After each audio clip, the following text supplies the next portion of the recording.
Bonjour à tous. Ils sont tous en train d'ouvrir les yeux, de cracher le morceau. Macron dictateur qui est en train de réaliser un coup d'État, s'agitant beaucoup avec les JO. Pendant ce temps-là, les Français ont voté 3 fois, 3 scrutins, 3 tours en juin. Rien. Tout pareil. Même pas de Premier ministre. Un gouvernement démissionnaire dans l'histoire de France, c'était maximum 9 jours. Là, ça fait déjà pas mal et ça va durer. La presse internationale parle de Macron dictateur. Des professeurs de droit public et constitutionnel en France parlent de Macron dictateur. Quand on en parlait, on était traité de complotiste. Avec derrière le projet d'appliquer la politique de mise sous tutelle de l'Union européenne. Et les oppositions, entre guillemets, évidemment aux abonnés absentes. Mais c'est tout ça qui est en jeu. Vous allez voir que c'est la grande révélation dans la presse internationale, notamment par des spécialistes du droit qui comprennent, qui disent les choses. Macron dictateur. Alors cette vidéo, elle est essentielle parce qu'il faut que tous les Français le comprennent. Merci de la partager. Pour ça, de vous abonner à cette chaîne YouTube par un petit clic en dessous sur le bouton s'abonner. C'est un clic gratuit. Vous êtes abonné à la chaîne, les vidéos circulent mieux que si vous n'êtes pas abonné. Donc je vous en remercie. Vous réabonnez-vous si YouTube vous a désabonné. À vous de vérifier, ça arrive. Merci beaucoup en tout cas pour ce petit clic qui aide énormément à la diffusion des vidéos. Et vous savez que le 14 septembre, Assise de la souveraineté à Arras, très gros événement de rentrée, un événement historique, de rassemblement, plein de tables rondes intéressantes, des conférences, plein de monde. Allez voir et on accueille tous les jours. C'est en lien sous la vidéo en description, le lien pour s'inscrire. Je vous conseille de vous inscrire très vite. On a dépassé les 1400 inscrits. Ça ne sera pas extensible. Il y a un lien également pour organiser le covoiturage entre vous, un groupe Facebook. Allez voir, mais inscrivez-vous. Tardez pas. C'est ouvert à tous, bien sûr, adhérents comme non-adhérents, des patriotes, bien évidemment. Je vous attends, patriotes. Voilà. Je vous en parlerai tout à l'heure, mais en ce tout début de semaine, c'est peut-être le bon moment pour adhérer, pour réadhérer ou faire un don au mouvement, sachant que tout ça a été fiscalisé aux 2/3 pour vous, sachant que tout ça aide complètement le mouvement à 100% parce qu'on n'a rien d'autre. On n'a pas d'aide publique, ni d'aide des banques, ni d'aide de l'État, ni rien. Et parce que c'est rejoindre une belle famille de valeurs et de pensées, et de combat et de résistance authentique, anti-oligarchique, et c'est le plus grand mouvement souverainiste de France et de loin. Adhérer, premier lien sous la vidéo en description pour le faire. Faire un don au mouvement, deuxième sous la vidéo en description, où les liens sont en même temps sur notre site, les-patriotes.fr. Bienvenue, bravo à vous. Je vous en parle tout à l'heure. Allez, on y va. Macron dictateur, ils le disent tous. Écoutez, certains parlent même du fait qu'il est en train d'appliquer l'article 16 de la Constitution, vous savez, les pleins pouvoirs, en mode dégradé, sans le dire. C'est pas moi qui le dis, c'est pas moi qui l'écris. Je vais vous expliquer tout ça. Tout ça est à mettre en lien avec notre mise sous tutelle et le plan d'austérité qu'on doit présenter à la Commission européenne avant le 20 septembre. La mise sous tutelle. Alors, l'article 16 en mode dégradé. Ça, c'est sous la plume d'une tribune de professeurs de droit public publiée ce 4 août dans Libération, qui est assez hallucinante, cette tribune. Le titre, pendant la trêve, Emmanuel Macron gouverne absolument seul, un régime d'exception. Et oui, sa dissolution de l'Assemblée nationale lui permet juste de faire passer de l'ombre à la lumière, disent-ils, une coalition de fait qu'il maintient depuis 2 ans. Je vais vous lire. Premier extrait. Selon Macron, la seule conséquence de la dissolution qu'il a décidée seul et qui l'a conduit à une défaite si incontestable qu'il a fini par la reconnaître lui-même, serait donc que la dite coalition passe de l'ombre à la lumière, ce qui lui permettrait de continuer à gouverner. Mais alors à quoi bon voter, écrivent-ils? À quoi bon glisser un bulletin dans l'urne si l'expression du suffrage ne sert plus à sanctionner ceux qui exercent le pouvoir? Ça s'appelle une dictature, les amis, C'est bien de se réveiller maintenant. Deuxième extrait, ils parlent eux-mêmes de c'est une belle expression, l'article 16 de la Constitution en mode dégradé. Je vous lis ce deuxième extrait. Emmanuel Macron a même souverainement décrété une trêve politique sous couvert de Jeux Olympiques. Cette trêve a cependant tout l'air d'inaugurer une phase d'exception, durant laquelle il gouvernera seul, sans gouvernement de plein exercice, puisque le gouvernement Attal est démissionnaire, et sans parlement, au moins jusqu'au début du mois d'octobre. Ils sont en vacances, là, les parlementaires, ils sont quand même payés, mais ils sont en vacances jusqu'en octobre. Là. En effet, en vertu de l'article 12 de la Constitution, le Parlement ne sera pas en session au début du mois d'août. La convocation d'une session extraordinaire paraît assez improbable, puisqu'elle suppose une convocation par le président de la République sur proposition du gouvernement ou d'une majorité absolue de députés sur un ordre du jour déterminé. Le Parlement se trouve ainsi privé tant de sa fonction de contrôle de l'action du gouvernement, puisqu'il est déjà démissionnaire, sans parler des ministres qui siègent à l'Assemblée nationale en tant que députés, autre mesure anticonstitutionnelle, que de sa fonction législative. Autrement dit, et paradoxalement, on regarde la sanction électorale que Macron vient de subir, on se dirige vers une situation dans laquelle, écrivent-ils, le président de la République se retrouvera seul à pouvoir exercer la plénitude de ses prérogatives constitutionnelles. À peu de choses près, c'est une sorte d'article 16, en version dégradée, qui verrait le jour, les pleins pouvoirs. Et en fait, il n'est même pas inquiété par de possibles manifestations, puisque sous couvert de JO, puis de Jeux paralympiques, jusqu'au mois de septembre, c'est interdit. Ça, ils l'écrivent aussi, c'est très court. Pendant cette période de trêve, il est même assuré de ne pas être inquiété par des manifestations dans la rue grâce aux dispositifs sécuritaires mis en place pour la période olympique. Que se passera-t-il ensuite, écrivent-ils? Pour le président de la République, aucun doute ne semble permis. Il s'agira pour lui de gouverner quoi qu'il en coûte à la démocratie. Fin de citation. Vous avez là absolument tous les ingrédients de la dictature, mais cette fois enfin reconnus.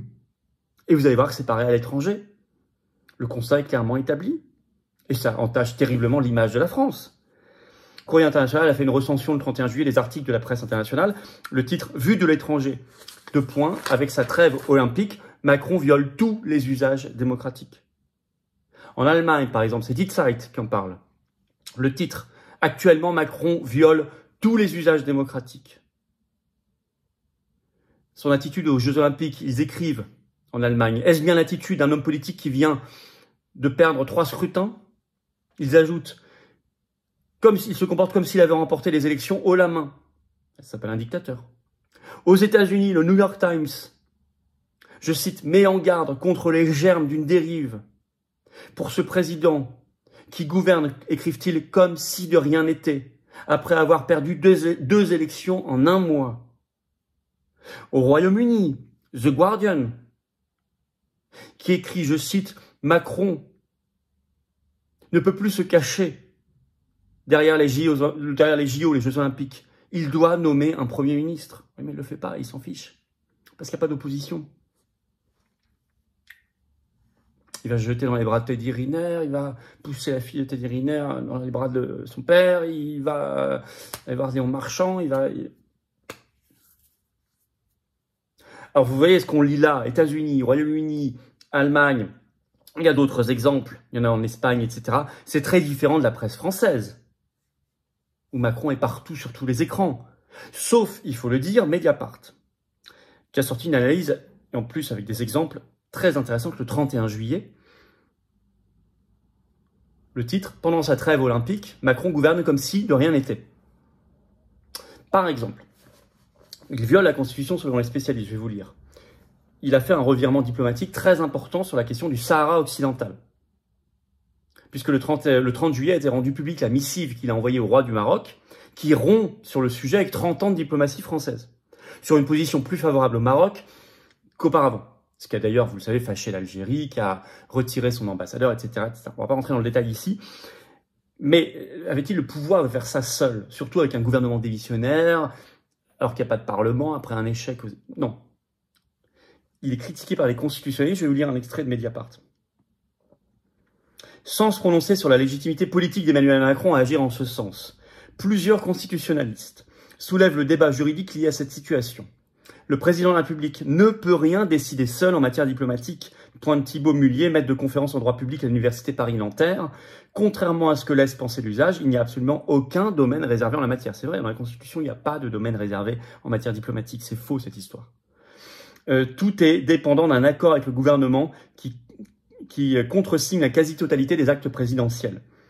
L'empressement de Macron à acter une telle rupture diplomatique est d'autant plus questionnable qu'il a lui-même retardé la nomination d'un gouvernement après les législatives anticipées.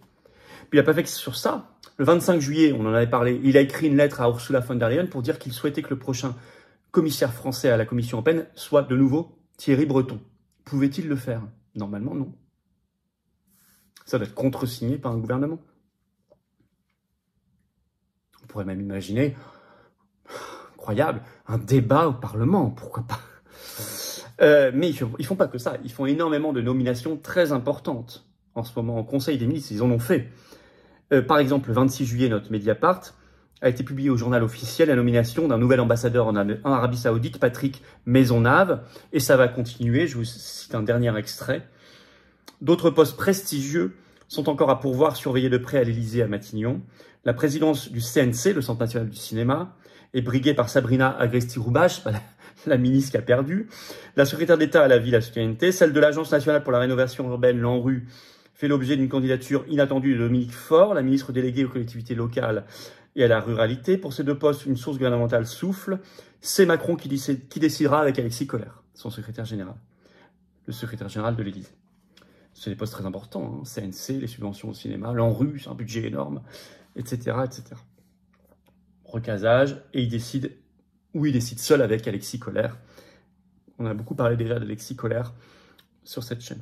Je rappelais que, et Mediapart le rappelle, avant, du temps, dans la Ve République, jamais un gouvernement démissionnaire n'a duré plus de 9 jours en France. Voilà, c'est déjà largement battu, et ça va être largement. On n'a même pas on sait même pas, en fait. Peut-être après les Jeux Olympiques, mais peut-être après les Jeux Paralympiques, ce qui nous ramène au 8 septembre, peut-être encore après. Puis il n'y a pas d'opposition. Alors ça s'appelle la dictature. Hein. Mais maintenant, c'est dit. En France, même si l'essentiel de la presse ne le dit pas, là je vais citer des contre-exemples, mais très importants, mais surtout à l'étranger, c'est dit partout. C'est dit partout à l'international. Ce qu'on appelle un article 16 de fait. En mode dégradé, mais c'est un article 16, il est plein pouvoir. Et moi, je pense qu'il est toujours capable de déclencher le vrai article 16 si nécessaire. On en avait parlé sur cette chaîne. Il y avait eu des fuites dans la presse sur Europe 1 en juin, souvenez-vous. Ça n'est pas, vu la psychologie macroniste et ses mandants et ses maîtres, ça n'est pas impossible qu'ils le fassent. Ce qui montre la faiblesse et la trahison incroyable des pseudo-oppositions. Mais à nous d'être, non pas une pseudo-opposition, la résistance.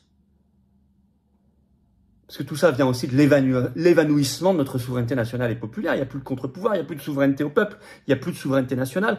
On applique la politique de Bruxelles, donc on a juste besoin d'un maton. Macron joue ce rôle. À nous de récupérer la souveraineté nationale et populaire, à nous d'être la vraie opposition qu'on appelle ici la résistance. Les patriotes le font et font le rassemblement avec le bloc souverainiste, grand enjeu des assises de la souveraineté le 14 septembre à Arras. Tout est logique dans ce qu'on fait, hein. C'est pas au hasard. C'est pour ça que je vous invite à vous inscrire à Arras. C'est un lien sous la vidéo en description à venir. C'est ouvert à tous, adhérents comme non-adhérents. Je vous invite à partager la vidéo pour cela, à lui donner un coup de force et d'énergie par un petit clic sur le bouton s'abonner à la chaîne. Abonnez-vous à la chaîne. La vidéo va trouver un nouveau public, des gens qui vont nous découvrir grâce à votre abonnement. Je vous en remercie. C'est un clic gratuit simplement pour vous. Et puis, je vous invite à venir vous battre à mes côtés, à nos côtés. Ensemble, on peut déplacer des montagnes. Ensemble, on est cette résistance, pas les fausses oppositions.